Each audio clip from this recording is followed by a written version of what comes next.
thank you all again for joining for the Strava Girl Geek dinner in the middle of a pandemic. But post-pandemic, now being virtual, we get to see more people across different time zones that we wouldn't have otherwise been able to see.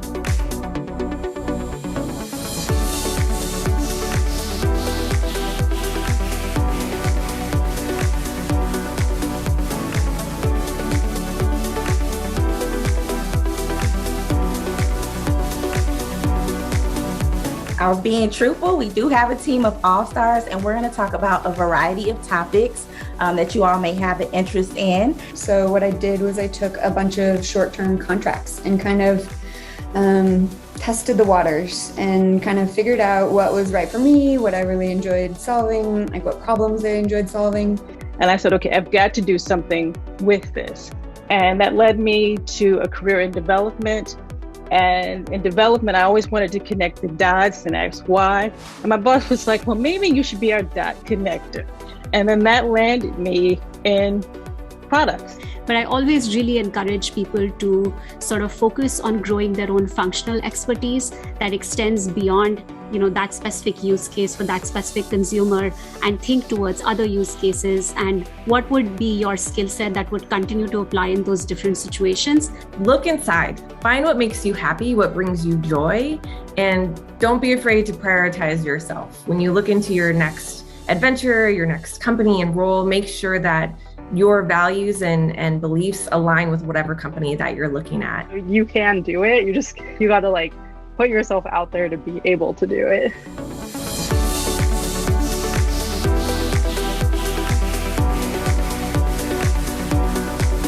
Welcome to the Strava Girl Geek dinner. My name's Angie Chang, and I'm the founder of Girl Geek X.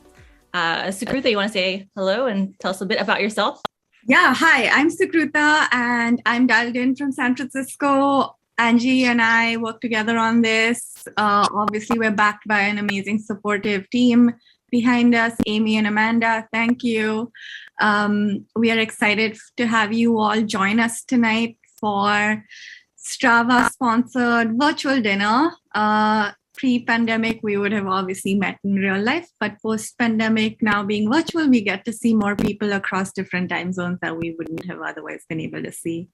I use Strava on a daily, and the magic of Strava is being able to bring people together all across the globe with one purpose, just trying to motivate each other to work out. So whether it's a walk or a run, and I really appreciate the partnership we've had with Strava. This is not the first time they've sponsored. And I'm excited to introduce our first speaker, Tara.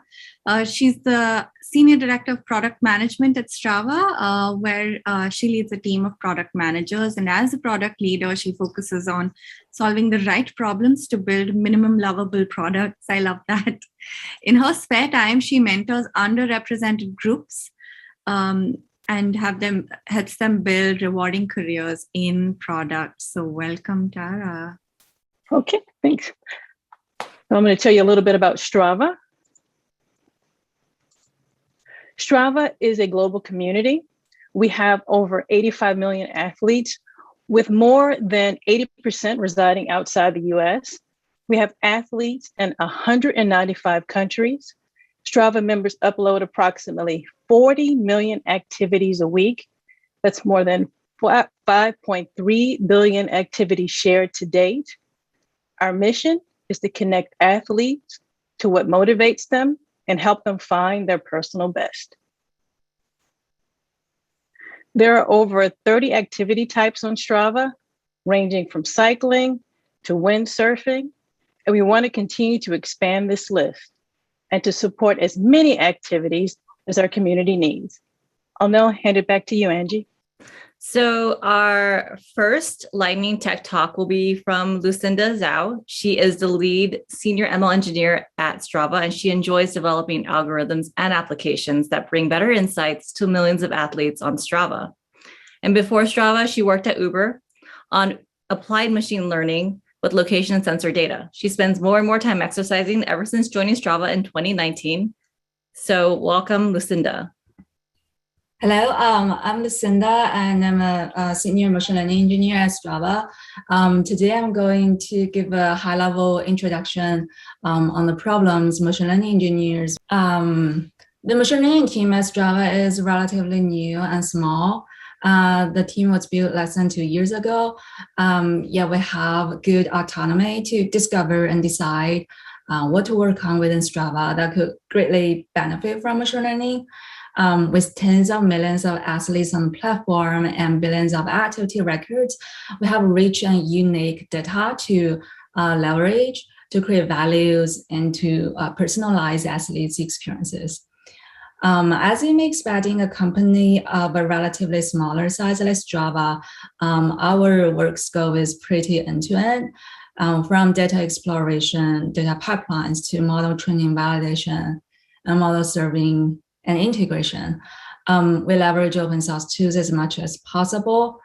Since the team is new, almost all projects start from scratch. Here listed a few projects we have worked on. Some of them may sound familiar and some may be Strava specific. For example, we work on PUMK, which is short for people you may know. This is like social network essential. At Strava, we suggest fellow athletes for you to follow to help discover and connect in the community. The suggestions are based on athletes, activities, interactions, etc. We also worked on dynamic notification scheduling. The goal is to intelligently send notifications of different contents at different times and cadence to enhance user interactions and provide a good amount of information without too much interruption. We also worked on activity type classification. This is quite Strava specific. Basically, when you upload an activity to Strava, you need to specify the sport type, whether it's a run, ride, or swim, for example. And athletes could compete with each other by comparing the records of the same sport type at the same location. And that entity becomes the segment, and each segment has its own leaderboard. Segments and leaderboard are one of the key features of Strava. Incorrect types may lead to inaccurate leaderboards. Activity type detection aims to detect activities of wrong sport types automatically and suggest a correction to help improve data integrity and user experience. The last one I like to talk about is segment effort estimation. Strava recently launched the new navigation and maps through which exploring segments and routes has never been easier. In the new maps, Strava recommends segments based on intents. For example, as you can see on the screenshots, whether it's popular segments or discover new places or break your records.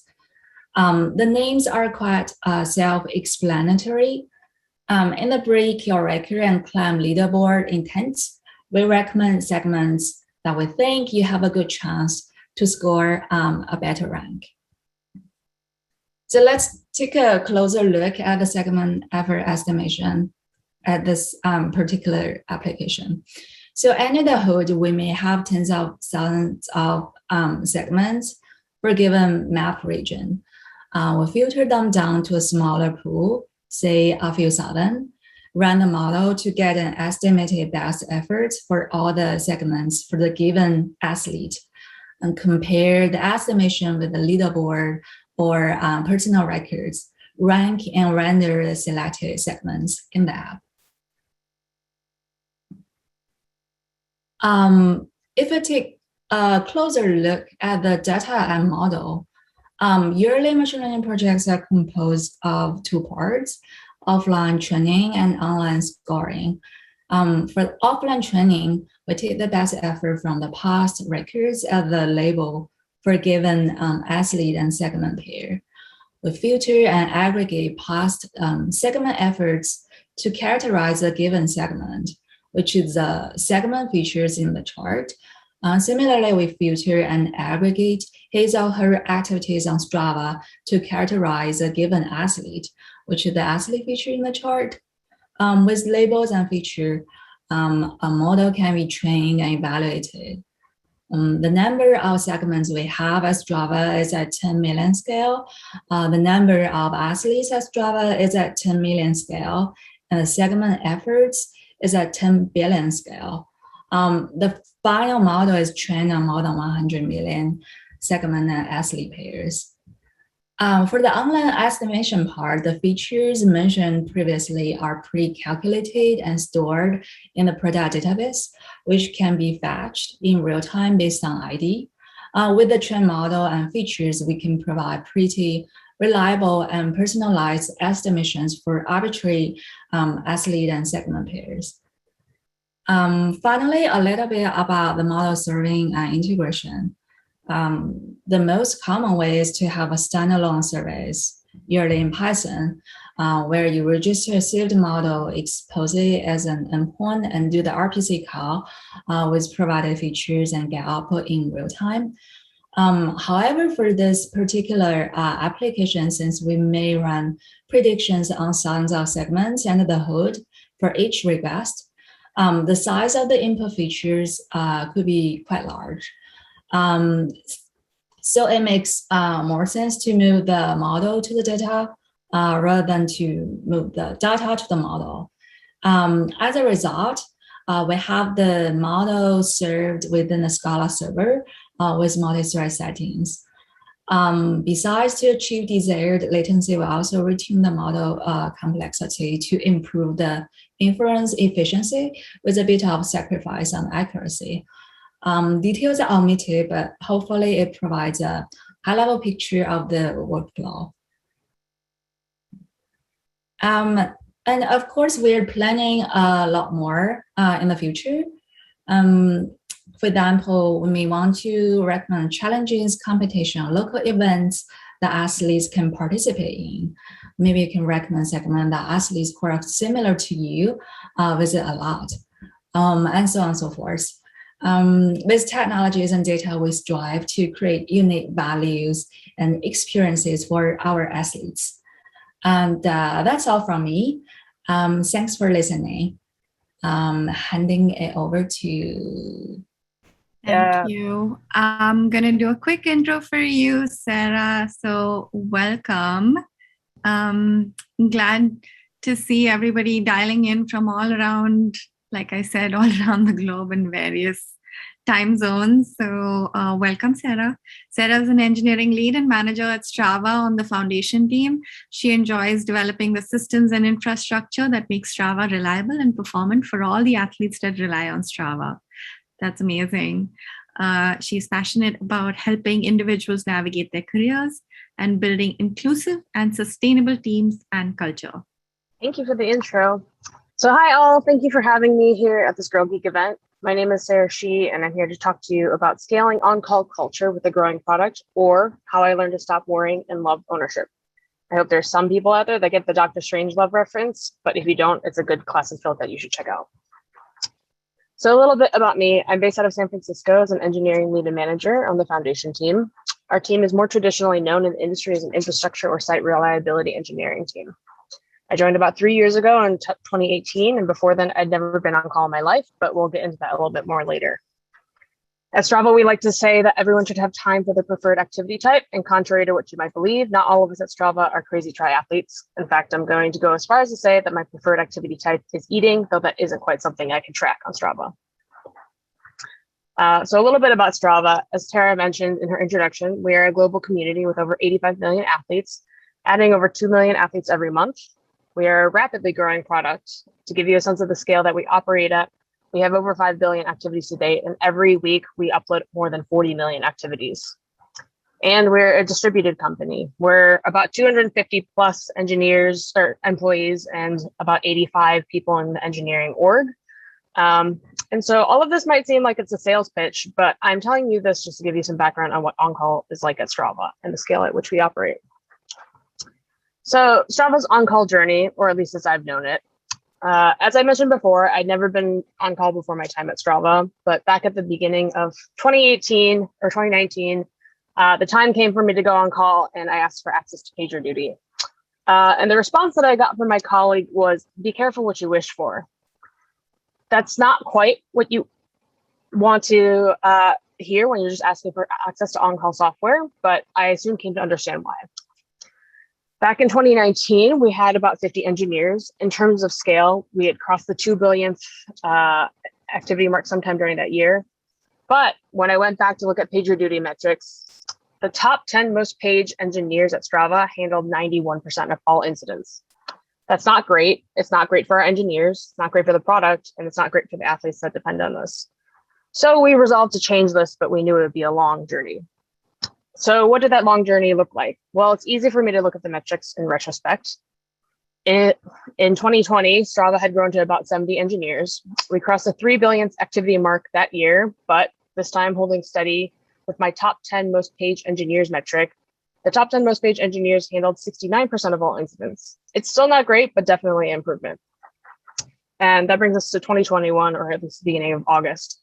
We're now at about 85 engineers, well past our 5 billionth activity. And this year so far, the top 10 most page engineers handled 60% of all incidents. You might imagine that you'd want something where every engineer was responsible for an equal proportion of incidents, but that isn't particularly realistic based on how different services run, how different teams operate, and what different teams consider high urgency. That being said, we're still not where we want to be, and there's definitely room for improvement, but that's not what I want to talk about. I'd like to walk you through where we started and what we changed to get the improvement that we did see with our growing scale. So I'm going to cover this in the context of 3 areas: people, or technology, people, and culture. So technology, where do we start from? This may feel pretty self-explanatory, but you can't have a successful on-call culture without the right technology. The pillars of observability, metrics, logging, and tracing provide visibility into our systems and applications, while alerting enables us to respond to the conditions that require attention. These two together allow us to investigate and diagnose issues that arise within those systems. Fortunately, in 2019, we had already configured or were in the process of configuring many of our tools. I want to note that it's a seriously non-trivial effort to configure each one of these components on their own, but thanks to the hard work of many engineers on my team, we had a solid foundation to work upon. So how did we improve from here? To shift the ownership of those 91% of incidents from one group of engineers who didn't necessarily have all the tools they needed to succeed, we invested heavily in building tools and documentation to enable individual team ownership of their own observability and alerting. For example, we built tracing libraries into core shared libraries into every one of our services so that any service owner could simply bump a library version and get tracing for free. Or another example, we wrote a product called Graphage, which enables people to write their own Grafana dashboards easily. We also wrote docs on how to use a variety of the tools available and gave and recorded tech talks to demonstrate how to use those tools. We simplified the friction of using these technologies so that our developers would be able and excited to own their services from end to end. So on to people. Where did we start from? Back in 2019, we had about 3 main rotations, but the infra rotation responded to nearly all incidents. In the process, we were exhausting a small group of individuals, siloing product knowledge, and struggling to maintain core triaging and incident response skills across the rest of the engineering org. So how did we get better? This slide, just forget about it altogether. We started from scratch. We established rotations of a minimum of 8 people and up to 10 people. These numbers might seem kind of arbitrary, but they allowed us to avoid exhausting any one individual. Engineers could expect to be on call for about 1 week every 2 to 3 months, which is just enough for our engineers to maintain their core triaging and incident response skills. We also established product rotations per product area and team rather than grouping engineers into broad rotations that didn't really make much sense. It seems like that's intuitive, but it was quite a challenge to draw the product area lines, but I'll get into that a little bit later. We also established primary and secondary rotations across the product areas and teams. If you're not familiar with the concept of primary and secondary rotations, the idea is you have 2 rotations, ideally sibling teams, on call at the same time that cover for one another in some capacity. Typically, the primary rotation for one product area or team is the secondary for another product area or team, and vice versa. Our secondary rotations catch any alerts that might fall through from the primary rotations or provide coverage when someone on a primary rotation needs it. This means you always have someone to call in for backup or to cover for you while you go do your preferred activity type. I'm actually on call right now, but thanks to Jacob on the activities team, I'm getting coverage as I'm giving this talk. So additionally, we established the role of incident managers. You might remember in my talk description that I said even our CTO is on call. He's on an incident managing rotation. Incident managers help in high incidents to delegate responsibilities, manage external communications, and communicate overall business impact to stakeholders, giving us engineers the ability to focus on what's going on at hand. Finally, culture. Where did we start from? Well, we had set product level objectives, latency, requestability, et cetera, across the company. We had relatively good playbooks or sets of instructions for responding to, diagnosing, and resolving incidents mapped to specific alerts and errors.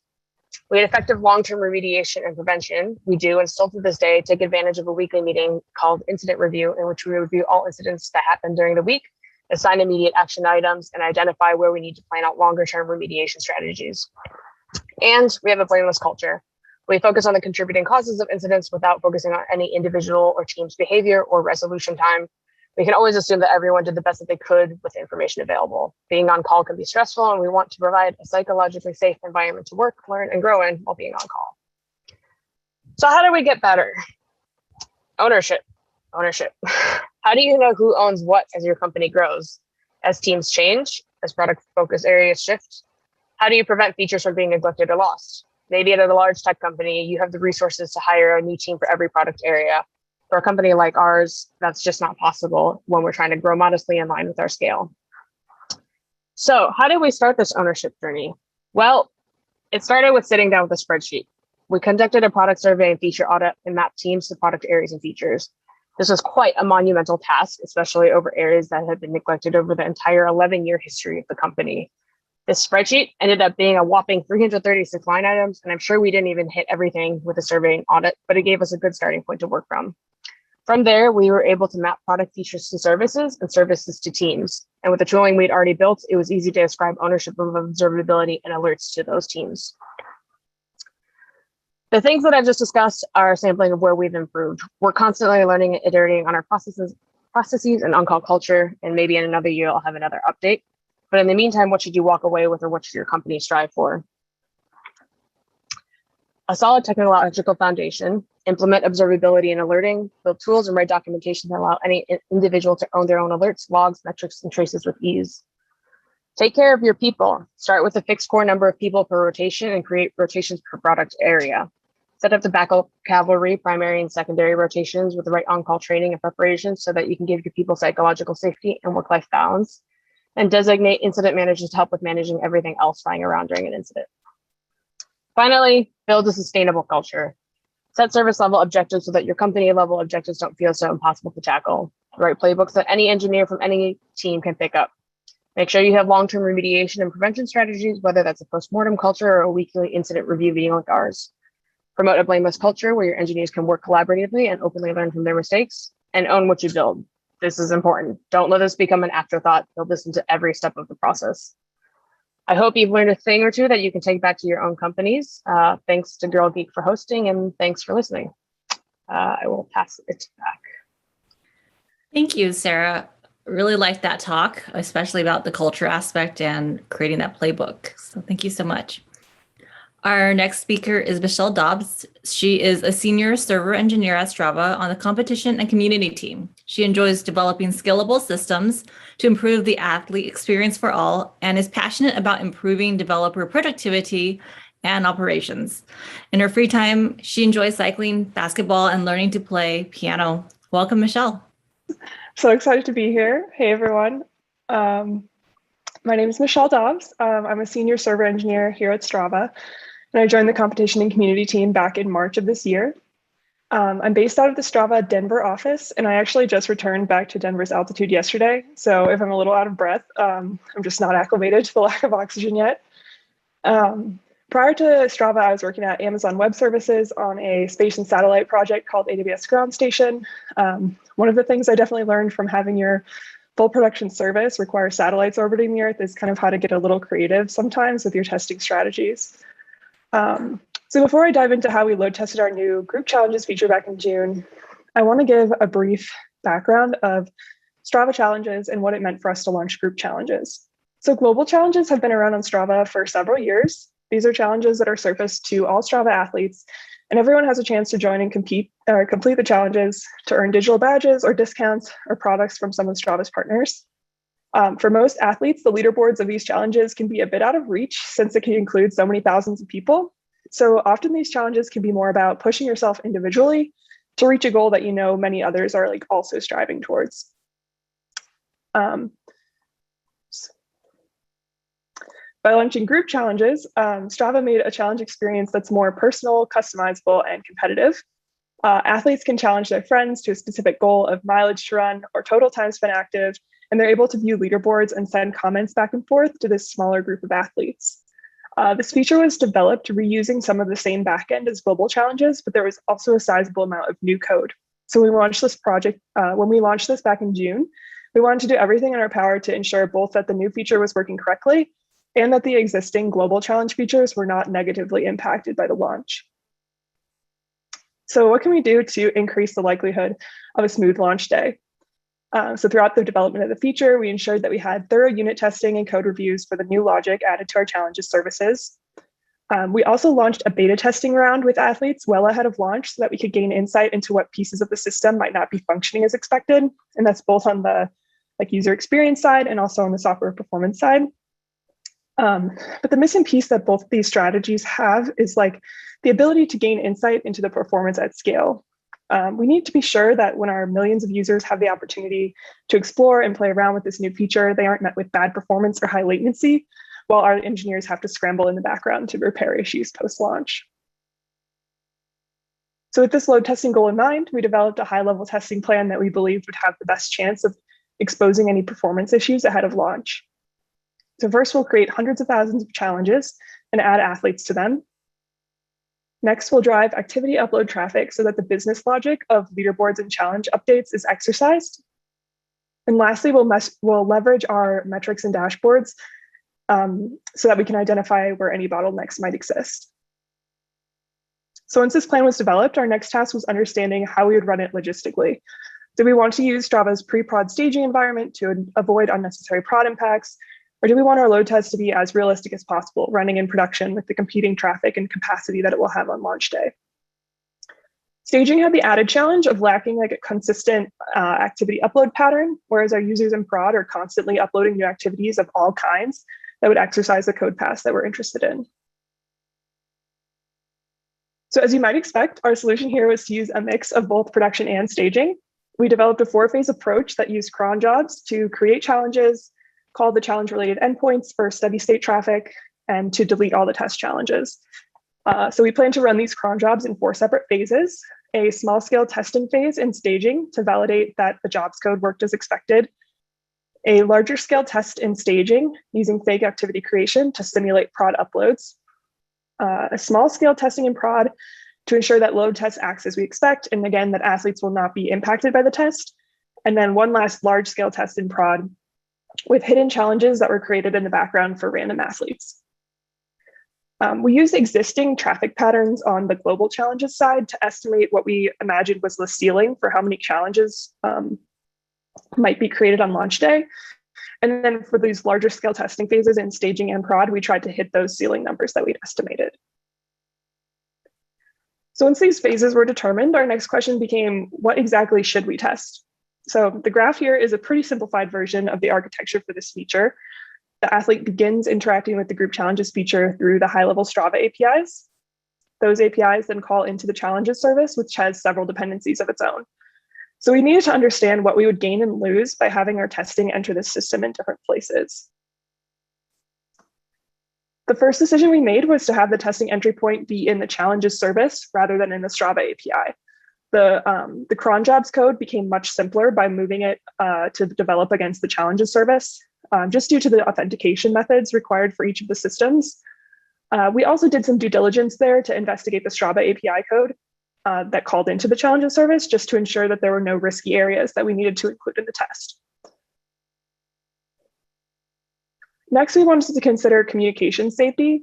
So when users join or are invited to group challenges in production, there are several different notifications they may receive over the life of the challenge, like push notifications or emails. And we needed to ensure that when athletes were added to hidden challenges in production, they would never receive notifications. The negative side of this decision is that it eliminates a dependency from our load test.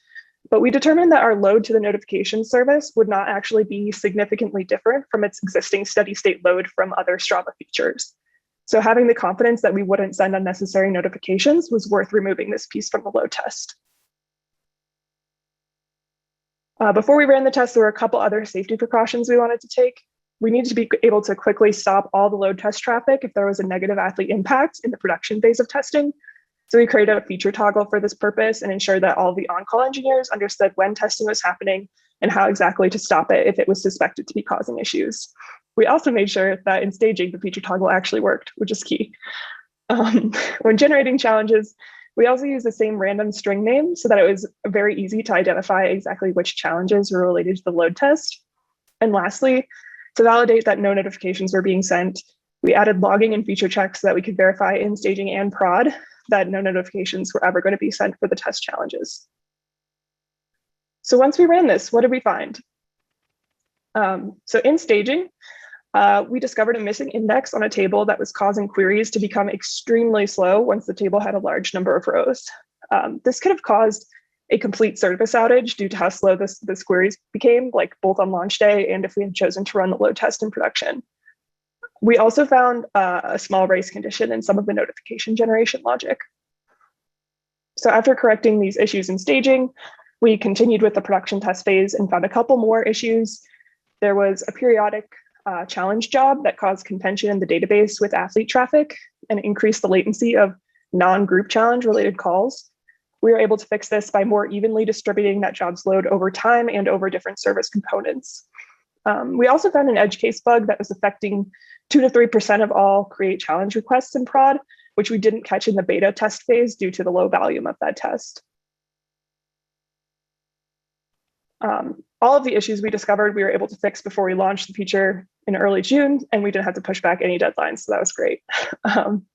So after finishing the load test, we took a step to analyze how we could have made our testing better.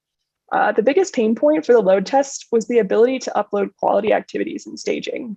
Because we had no way to do this programmatically, we had to do generation of manual activities, which are completely separate from the cron jobs that ran the rest of the load test logic. Manual activities are also less useful than the activity uploads that you might see in prod just because they're less diverse activity types and they never contain GPS data. So what do we do in response to this finding? We didn't have time to implement any of these changes like during the development of this load test without pushing back our deadline. But thankfully, Strava has this awesome concept called Guild Week, where engineers across teams can work together to develop solutions to problems that span across all of Strava. So after identifying these pain points during load testing, I was able to propose a Guild Week project, get buy-in from other engineers, and then spend a week with them making the staging activity process better. We built a new service that only runs in staging and allows programmatic generation of full GPS activity uploads in staging.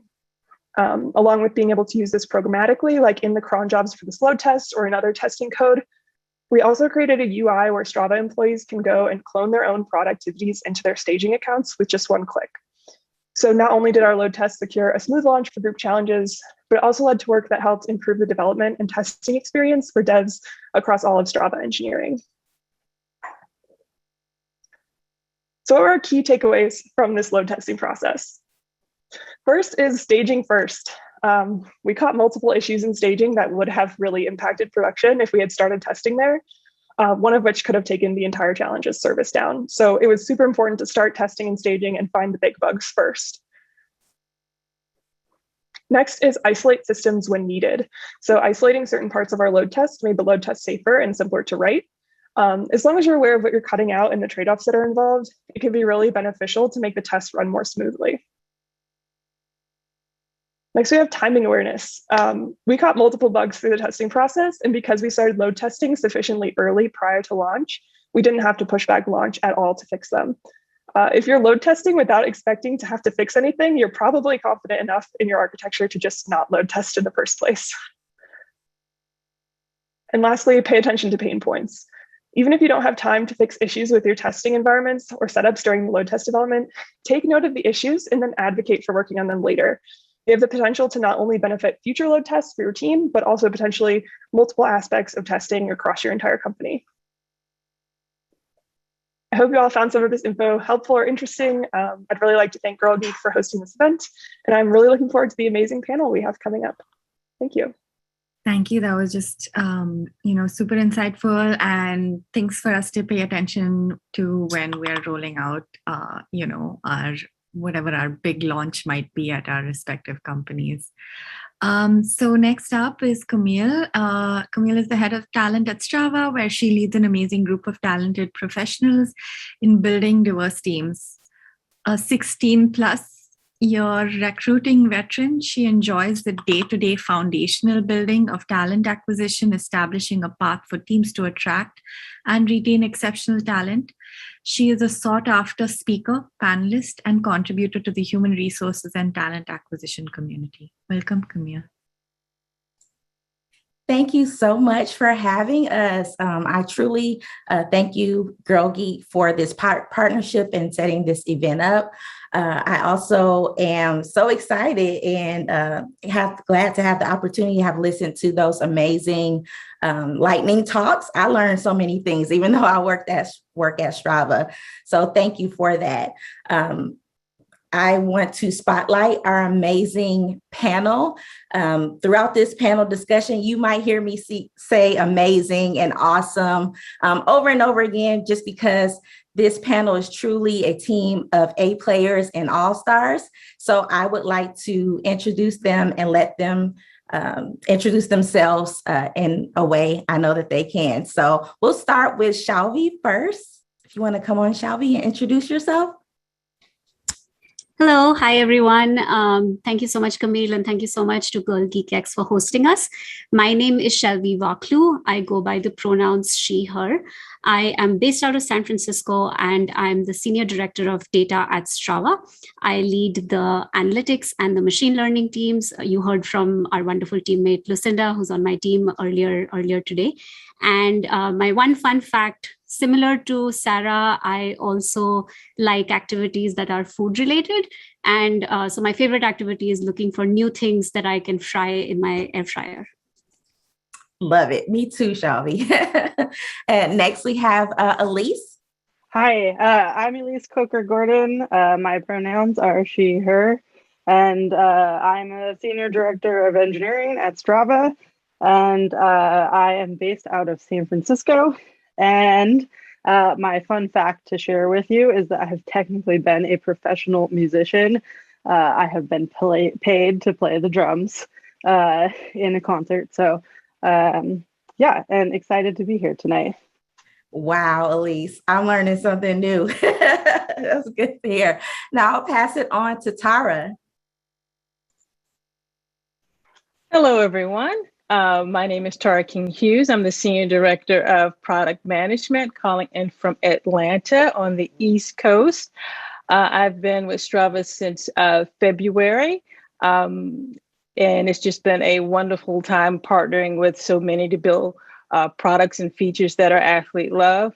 One fun fact about me, I'm a Marvel junkie, love all things action movies. So that is my thing. If I can just chill and not be focusing on fitness, it's binge watching a good action flick. We have that in common, Tara. Awesome. I'll pass it to Danielle. Hi, everyone. I'm Danielle Guy. My pronouns are she, her. I am a principal technical program manager at Strava, and I joined right along with Tara in February. I am based out of Las Vegas, Nevada, the lone wolf holding it down. And a fun fact about me is that I am actually afraid of chickens. We go way back with an unhealthy relationship, but an additional fun fact is I've been trapped 2 times by chickens in a bathroom, both of them in Hawaii. Such a cool, fun fact, Danielle. We pass it along to Macbeth. Okay. My name is Macbeth Watson. My pronouns are she and her, and I'm based out of San Francisco. Right now, my title is VP of Design. I'm a member of our senior leadership team and all that involves. But I'm deeply involved in both marketing and product. And then I lead the design team, so which includes at Strava brand design, product design, copywriting, user research, as well as creative ops. So it's a pretty broad team that supports across the company. And then before Strava, I was at places like Pinterest, Xbox, and Starbucks. And then my fun fact or random fact is I think sprinkles are really good luck. And so I pretty much put them on everything. And I have an entire like shelf in my kitchen for sprinkles. So yeah. That's awesome, Macbeth. Thank you. I was being truthful. We do have a team of all-stars, and we're going to talk about a variety of topics that you all may have an interest in. And first, we're going to talk about working in consumer tech, right? So we might have a lot of people attending this event tonight that would benefit from how you all got into consumer tech. So give us a quick elevator story on getting into the industry. So we'll start with Shalvi and how you got into consumer tech. Yeah, so I started my career as a software engineer in monster.com, which was a job search engine back in the day. It was one of those original .coms that had a Super Bowl commercial. So, really like it was one of those moments. But yeah, I loved working in a place where I had impact directly on people and really enjoyed that space. Thanks, Shalvi. That's cool. Elise? I kind of accidentally wound up in consumer tech in college. I thought that I wanted to be a video editor. Was lucky enough to have taken a few coding classes and found my way eventually to being an engineer. Worked in a consultancy at first and got to work on some really cool projects, including the first online live streaming Olympic player. And then went from there to do more video at Vivo, which does music videos online, and now at Strava. Thank you. Tara? So for me, it started off with, I really wanted to just focus in undergrad and really focus on helping children. And I got this amazing internship. And I realized the system to help protect children was broken. And I said, okay, maybe I can be more effective outside of the system within it. And just like with any internship, you get busy work. And the busy work was working on the company's website. And lucky for me, my mother had put me in like over 7 computer camps. And I was like, this is not what I want to do. But the computer camp skills actually was brought to life. And then it connected me with technology. And I said, okay, I've got to do something with this. And that led me to a career in development. And in development, I always wanted to connect the dots and ask why. And my boss was like, well, maybe you should be our dot connector. And then that landed me in products, where I can take my love of the human mind and tech and build consumer products. Awesome. Thank you. Danielle? Yeah, so I started my my career in consumer tech also unintentionally. I was graduating college right after the economic recession in 2010 era, and it was very difficult to find an entry-level civil engineering job, which is what my degree was in. And so I took an internship at a local company in Las Vegas named Zappos.com. I hope some of you have heard of them.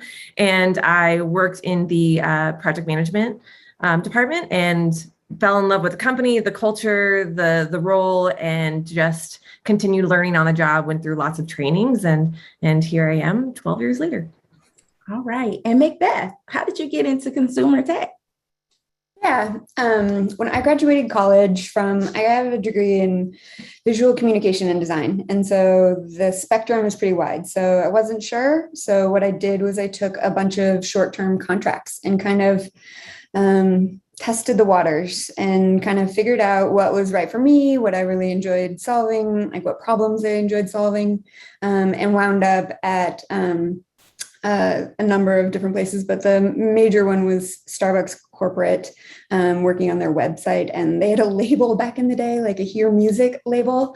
And so I got to design that website and some of those kind of things, which was really fun. And ever since then, I've been in tech. So.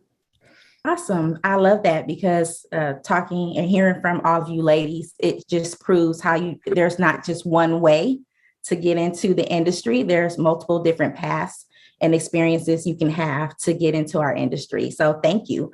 I actually want to direct a question to Shalvi and Macbeth about pointers or advice you would give on achieving a sustainable career in consumer tech. So Shalvi?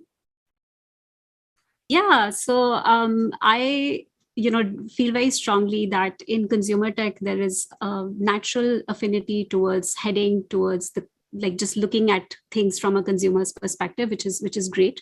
But I always really encourage people to sort of focus on growing their own functional expertise that extends beyond that specific use case for that specific consumer, and think towards other use cases and what would be your skill set that would continue to apply in those different situations. And I think that is what takes someone up and further in their career, because they're able to adapt to new psychology of the users that they're trying to support and build out those unique use cases more effectively. Thank you. Macbeth?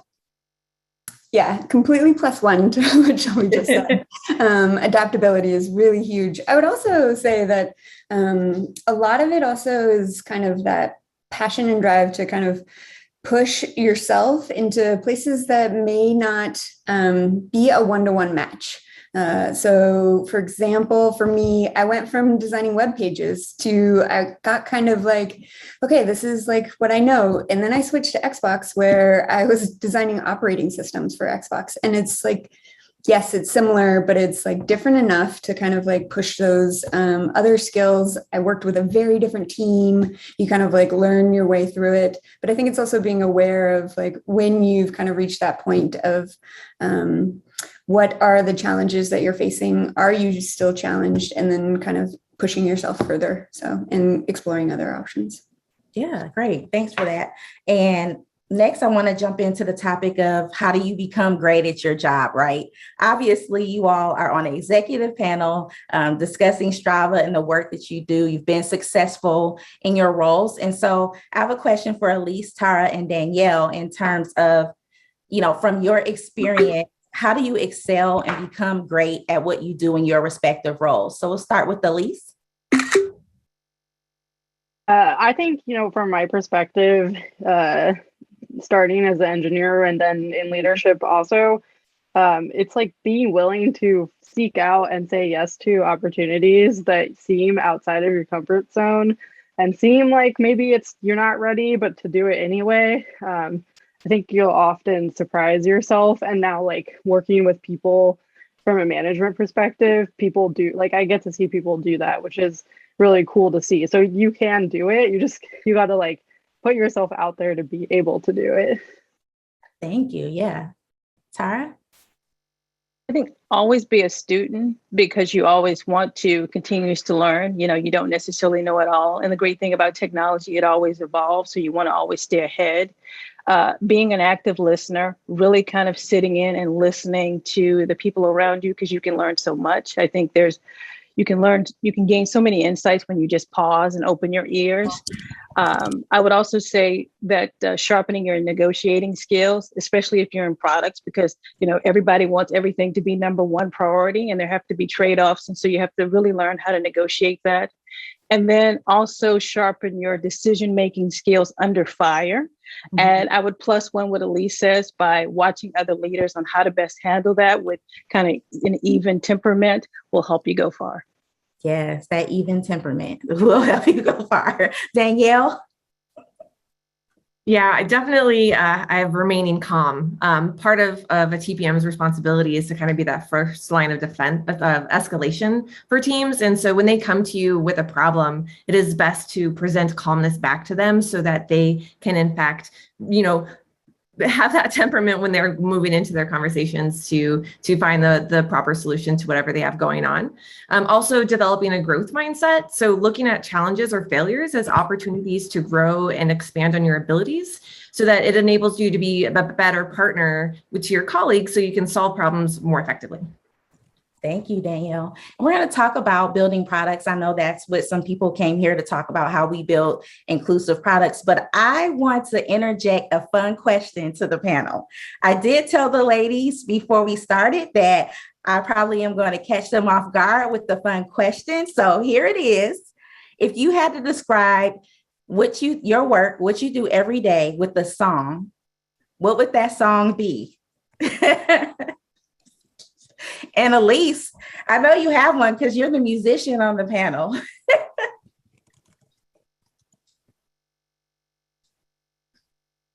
I mean, I like this question, but I don't know if I could come up with a song this fast. Or even a song that you listen to that gets you motivated. Like if you're working on a project and you crank it out and you get stuff done. I'm totally blanking on the name, but the first song on the Baby Driver movie soundtrack is very like good, pump up, need to like get in the zone, get excited song. So that's been my go-to for a while. Okay. Shavi, do you have a song that you listen to or describes your work? So as soon as you said that question, the first two songs that popped into my head, I think they apply. It was Under Pressure by Queen and Delicate by Taylor Swift. And I think my work is somewhere between those two. I love that because I love Queen. Tara, quick song. Like Shelby, I do have one song by Taylor Swift, but my first one is Work That by Mary J. Blige, because you always have to work it in products. And the second one is Shake It Off, because there's so much stuff that comes at your way, you just have to shake it off by Taylor Swift. Okay, lastly, Danielle and Macbeth. Yeah, Under Pressure was the first one that came to my mind, but I'd also say like Eye of the Tiger, coming in and seeing my list of to-dos that I have to do and just like gearing up and getting into it. Thank you. Macbeth? I would say there's a song called Confident by Demi Lovato, and it's you have to kind of like find it some way or another to like show up every day. So yeah. Thank you for indulging me, ladies. So let's talk about building inclusive products, right? What do you all think are the best strategies and pathways to building inclusive products? And we can start with Tara. Well, first of all, you have to take a very deep breath, because it is not easy to build a framework for inclusive product. And in fact, just take several deep breaths, but you have to do it because it is absolutely the right thing to do. It's imperative to include an inclusive lens throughout the product development lifecycle. And if you don't necessarily have all of the lenses covered, put together an advisory board to help broaden the lens. And I think also too, making sure hiring diverse staff, making that a priority, will also help tremendously. Danielle? I would say to come up with a plan. Surprising coming from the TPM, but you can't boil the ocean. And there's a lot of dimensions with inclusivity. So we need to focus in order to make progress. So come up with all the dimensions that you want to target and then lay them out in a phase plan and then get started on the first phase. Okay, awesome. Thank you. I'm going to use that. You can't boil the ocean. In the interest of time, I do want to ask you all some questions about change management and leading. We're obviously still in a global pandemic, and you all are leaders at Strava. And so I want to talk about how ways of work and what change management tools or techniques have you all embraced during this time. So Shalvi, do you have any tips?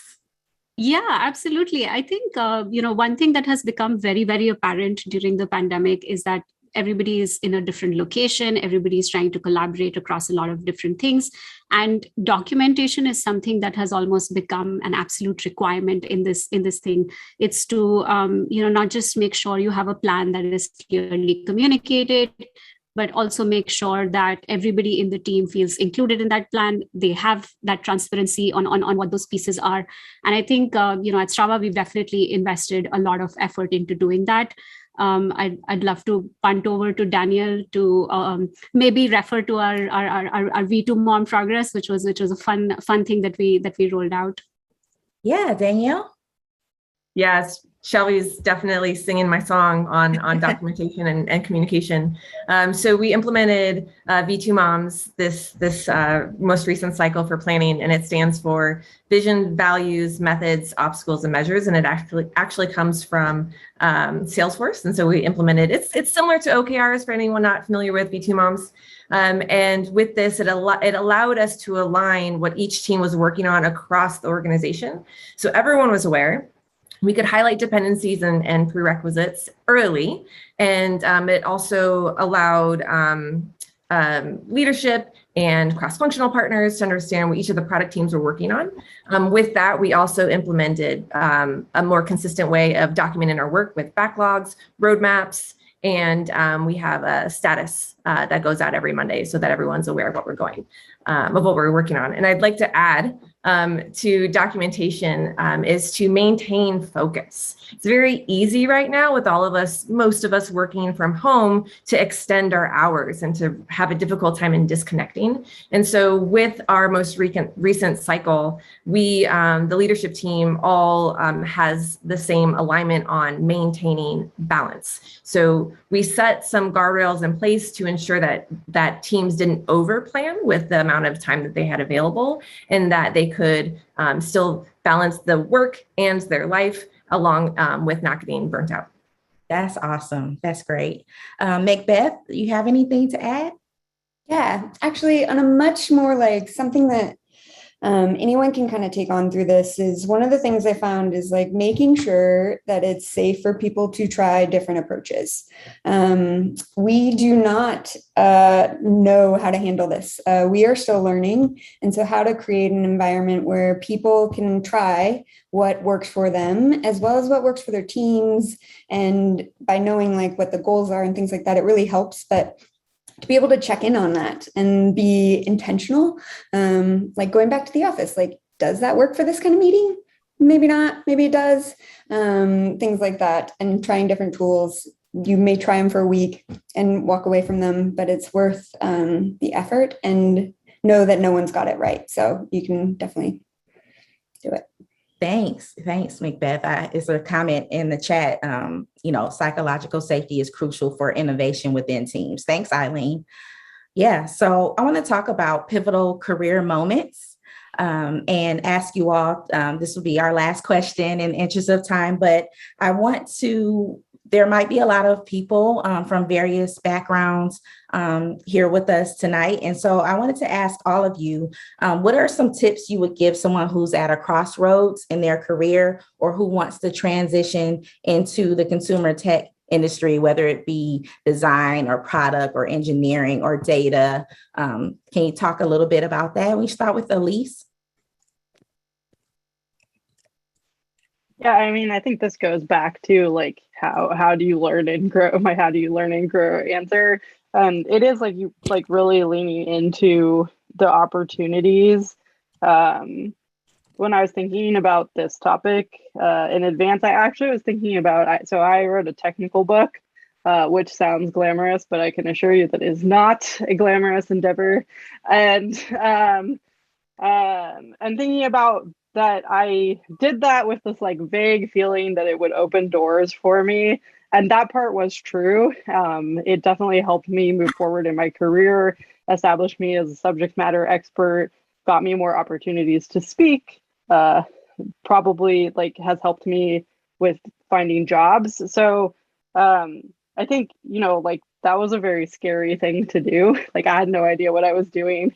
I'd never done it before. Like being an engineer doesn't prepare you to be a book author, really. Like those are not really adjacent skill sets. So I think that's like a good thing to think about is like leaning into kind of that fear and being willing to try. Yeah, that's awesome. Leaning into fear. I like that. Thanks, Elise. Tara, you have any pointers or advice on people that may be at a crossroads or want to get into consumer tech or product engineering, design, program management? The only thing that I would add to what Alicia says is just network. So if you see someone out, maybe on LinkedIn, who is in an area that you're interested in, reach out to them and see if they would mentor you or just have, 1 or 2 Q&A sessions. There are so many resources out there, free resources that can help you learn and hone in on your craft. And don't be so hard on yourself. It's consumer tech. It's not rocket science. You will definitely get where you want to go. Thank you. Danielle? Yeah, +1 to all of that for sure. And in addition, I'd like to add, look inside, find what makes you happy, what brings you joy, and don't be afraid to prioritize yourself. When you look into your next adventure, your next company and role, make sure that your values and beliefs align with whatever company that you're looking at or whatever role you're looking at. I think that'll take everyone very far if they do that. Yeah, that's great advice. Macbeth and then Shelby? Yeah, I think one of the things I've used between each of my big things is recognizing that the skills I have connect to the skills I want to learn, and really focusing on what are those things that I want to learn and how do they connect. If it's a different industry, if it's a different space, even if you're a coach, you could be an amazing manager in a tech company. There's so many ways to transverse across skills and how they apply into a tech industry, that it's actually just thinking through some of those kind of things or having the conversations with some other women have mentioned. So, okay, Shelby? Yeah, +1 to all of those wonderful thoughts. And I think, for me, when I think about it, I think of getting comfortable advocating for yourself is so important.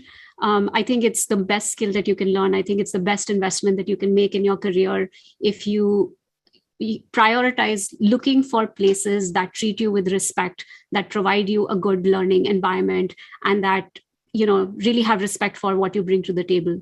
So I'd say, go out there and look for those opportunities. And as Sara also mentioned, get the help that you need, find those mentors and move forward. Thank you so much. Thank you to the panel. And I wouldn't be head of talent at Strava if I didn't mention that we are hiring. You can go to our website, www.strava.com/careers, and take a look at what we have to offer. Thank you to Girl Geek for this partnership again, and I'll transition it back to Angie.